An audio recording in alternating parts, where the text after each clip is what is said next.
સનાતન ધર્મની વાત કરું છું. સનાતન ધર્મ એક અદ્ભુત વૈજ્ઞાનિક ધર્મ છે અને આ વૈજ્ઞાનિકતાની આડમાં ઘણી જગ્યાએ ખેલ થતો હોય છે.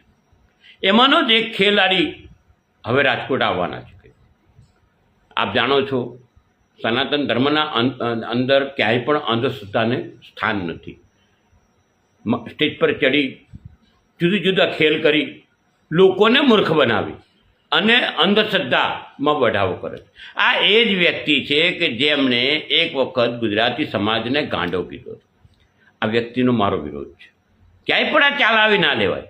તમારે સનાતન ધર્મની અંદર તમે સનાતન ધર્મના ફિરકા લઈને નીકળી પડતા હો તો તમને અધિકાર નથી આપ્યો કે અંધશ્રદ્ધા ફેલાવો. તમે સતત અંધશ્રદ્ધાનો ફેલાવો કરો છો ને આ ક્યાંય પણ સંત સમાજ સાંખી નહીં લે. આ સતત એનો વિરોધ રહેશે અને રહેવાનો છે, કારણ કે તમે પરંપરાઓના નામે ચિઠ્ઠી ખોલું ને જાદુ બતાવું ને આવું કરીને જે બાગેશ્વર ધામથી જે ખેલ ચાલે છે, આ ખેલનો અમારો ખુલ્લો વિરોધ છે ને